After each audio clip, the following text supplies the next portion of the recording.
sucesso é pessoal. Determine aquilo que significa realização pessoal para você e trace uma escala representando a sua trajetória do ponto onde você está ao ponto desejado. Pronto, agora você tem um indicador do seu nível de sucesso, ou seja, a sua definição de sucesso. Vale para qualquer desejo, qualquer coisa que você queira conseguir. Não se preocupe se aquilo que lhe traz prazer pessoal difere um pouco ou muito daquilo que significa sucesso para as pessoas à sua volta. A série SFT Sucesso é um mapa, não o território. Assuma 100% de responsabilidade pelo que você deixa entrar na sua mente. É importante cercar-se de pessoas que apoiem o seu crescimento pessoal contínuo. Filtre tudo aquilo que você vê, ouve, fala, lê e que afeta de alguma forma os seus pensamentos, sentimentos e a maneira de agir. O canal Finalmente, Professora Mônica garimpou para você o ouro da mina. Fique com mais um diamante precioso. Thomas Alva Edison.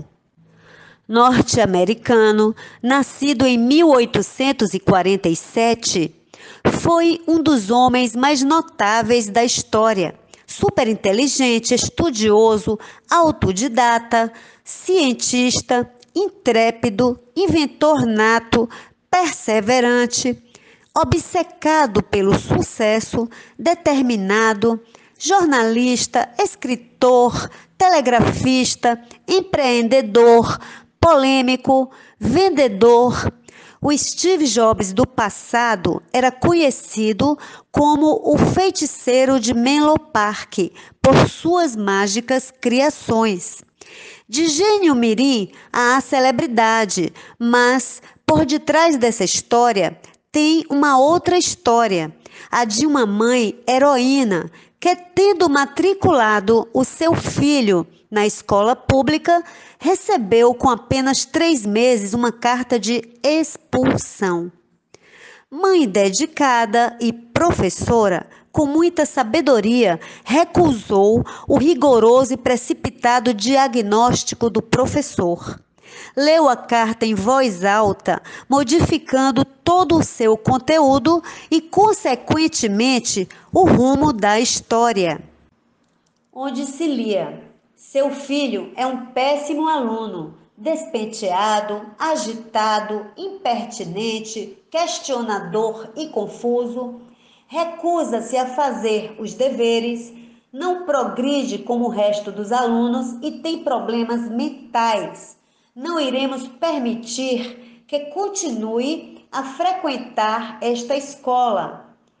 Ela leu: seu filho é um gênio. Esta escola é muito pequena para ele e não corresponde ao seu nível. Não dispõe de professores qualificados o bastante para ensiná-lo. Menino de sorte, hein? Capaz. Pois bem, a sua mãe assumiu a educação primária, permitindo que ele estudasse o que realmente gostava, física e química, apoiando-o e incentivando-o a seguir o seu grande sonho. Devorava todos os livros da sua mãe, cujo tema era ciências. Aos 11 anos de idade, criou um pequeno laboratório de experiência em casa, onde rascunhava as suas primeiras invenções. Com 12 anos, aprendeu o alfabeto Morse e começou a construir telégrafos rudimentares. Ainda criança, ele recebeu de presente a roda da vida. O brinquedo tinha um mecanismo muito simples. bastava olhar por uma fenda enquanto girava uma roda, pondo em movimento uma série de figuras que propiciavam uma ilusão de movimento. Após se divertir, como toda criança, ele passou a observar o brinquedo enquanto dava asas à sua imaginação. Vislumbrou a possibilidade de incrementar a ideia para obter imagens em movimento. Pensando numa série de pequenas fotografias reproduzidas a grande velocidade, ele pegou a sua caderneta de bolso e fez anotações e desenhos, esboçando aquilo que mais tarde viria a mudar o mundo das diversões, gerando uma fortuna de milhões de dólares. A câmera cinematográfica. Trabalhou boa parte da adolescência como vendedor de guloseimas e jornais numa linha de trem. Seu chefe permitia que Thomas estudasse nas horas vagas e fizesse pequenos experimentos em um laboratório químico a bordo. Bastante ousado e intrépido, em um dos muitos experimentos arriscados, provocou um acidente, quase mandando um gabinete pelos ares. Com 14 anos de idade, sofreu um acidente ao descer do trem em movimento, que com o tempo foi lhe tirando a audição. Adquiriu por $12 uma velha prensa e alguns rolos de papel, criando a tipografia do Grande Arauto Ferroviário, jornal com 400 exemplares de tiragem vendidos aos viajantes. Ele era o repórter, o redator, tipógrafo e vendedor. As notícias eram fresquinhas, obtidas junto aos telégrafos das estações por onde o trem passava. Aos poucos, ele foi desenvolvendo o que seria a sua primeira criação patenteada, um contador automático de votos, tataravô do que seria hoje uma urna eletrônica, mas não despertou interesse. Trabalhando 20 horas por dia e economizando, montou uma firma de engenharia eletrotécnica. Muitas das suas invenções tinham relação com a telegrafia. Construiu 2 aparelhos telegráficos e se empregou como telegrafista, sendo demitido por dormir nas horas de menor movimento telegráfico. Desempregado, surdo, sem um tostão, ficou imerso em suas reflexões sobre seus experimentos. Arrumou trabalho na agência telegráfica da Bolsa de Valores em Nova York, onde dormia no porão. Adequou o telégrafo para a transmissão automática de notícias das cotações da Bolsa. Esta invenção o fez milionário e famoso.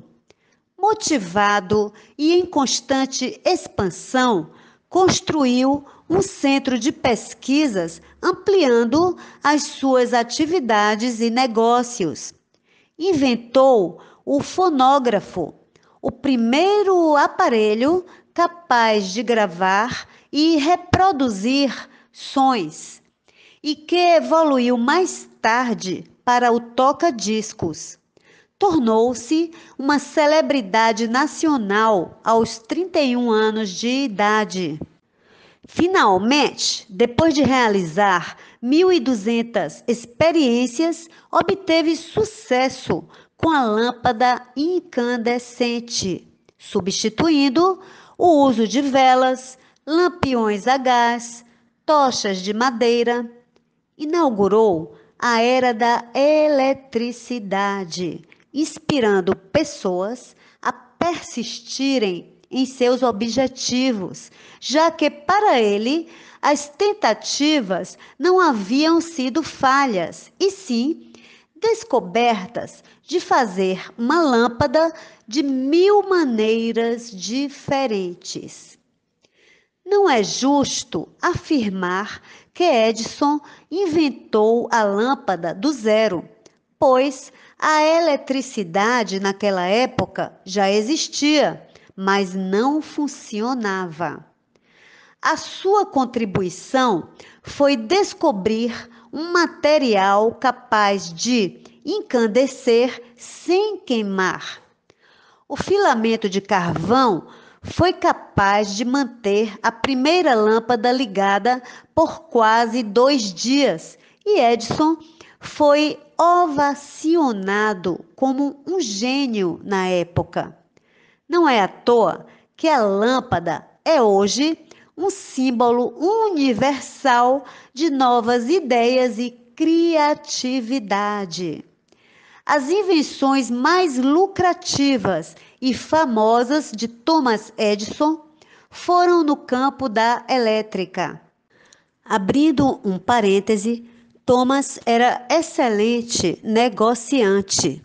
Adquiria a patente de pequenos inventores e muitas vezes envolvia-se em polêmicas, entre elas a famosa Guerra das Correntes, gerada a partir de uma divergência com um de seus parceiros e colaboradores, Nikola Tesla.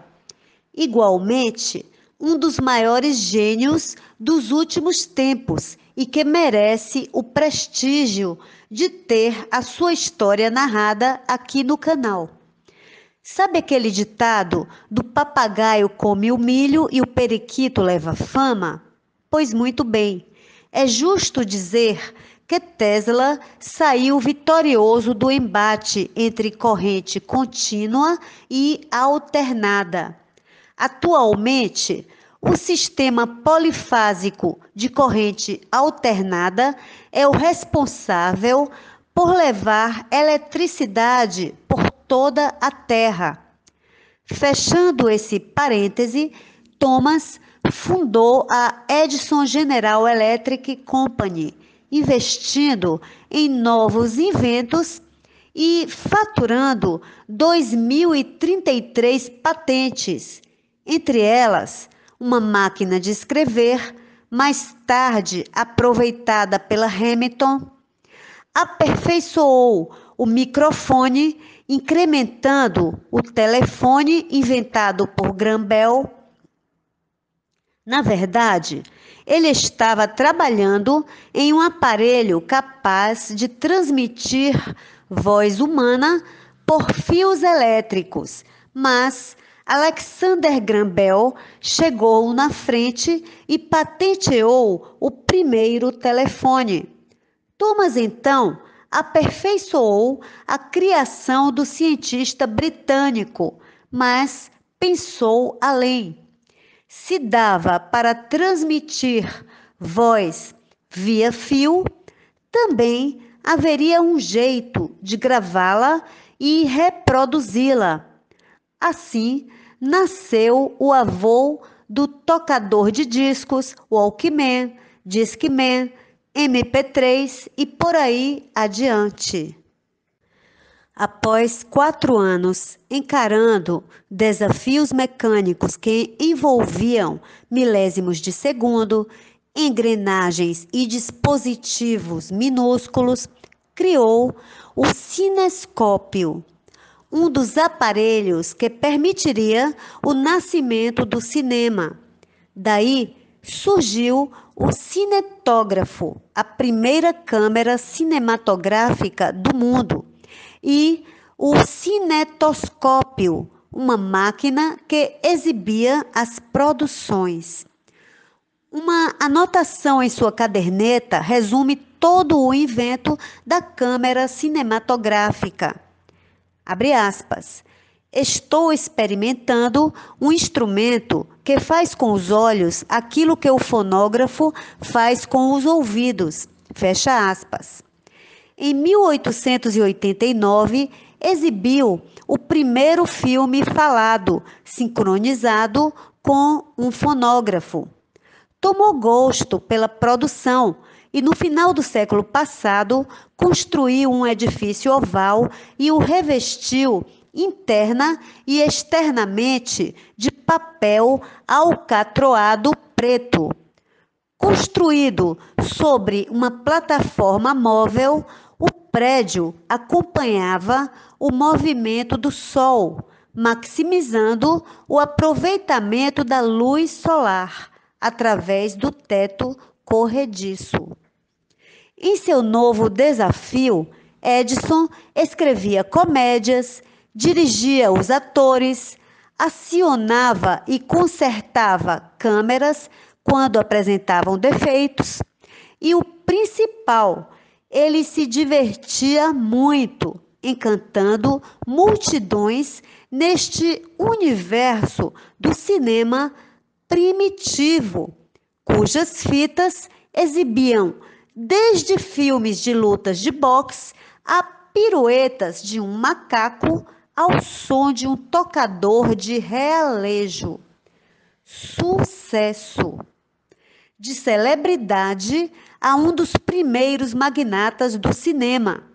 Investiu em um estúdio de vidro de $100 mil em Nova York, onde produziu longas metragens. Por fim, voltou a sua mente para a solução de outros temas desafiadores e novos inventos.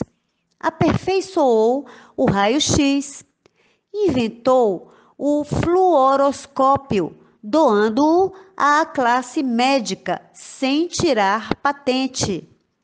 Criou a estrada de ferro eletromagnética, a bateria elétrica para carros, a caneta elétrica, mãe da máquina de tatuagem, que, combinada com a máquina de cópias, deu origem ao primeiro instrumento de cópias em série, o mimeógrafo.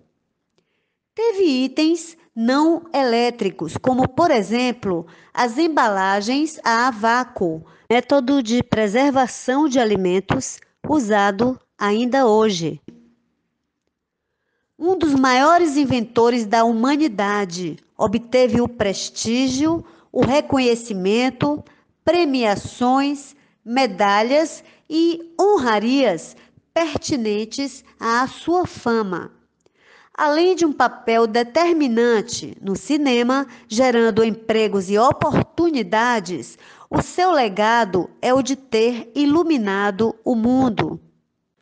De fato, modificou os hábitos de vida em todo o mundo e consagrou definitivamente a tecnologia, contribuindo com muitas melhorias e inspirando a perseverança, a dedicação aos estudos, ao trabalho duro, a gostar do que faz e divertir-se trabalhando. Como todo mortal, seu lado sombra manchou a sua história pelo sacrifício de animais em prol da ciência. Finalmente, consolidado no mercado, milionário famoso e no auge do sucesso, encontrou aquela cartinha, aquela lá do início da sua história escolar. Ficou guardada numa gaveta em um dos cômodos da casa onde viveu a infância, sendo descoberta somente após o falecimento da senhora sua mãe. A preservação desta carta coroa a sua história de luz e gratidão pela revelação da maior lição da sua grande mestra e genitora, o poder da crença. Nos faz enxergar que toda avaliação é temporária, pois estamos todos em permanente processo de aprendizagem e crescimento. Por isso, não devemos conceder a ninguém o direito de nos rotular, de nos engessar em suas lentes limitadas. Nada é definitivo. Finalizo com algumas frases inspiradoras deste homem notável. Nossa maior fraqueza está em desistir. O caminho mais certo de vencer é tentar mais uma vez.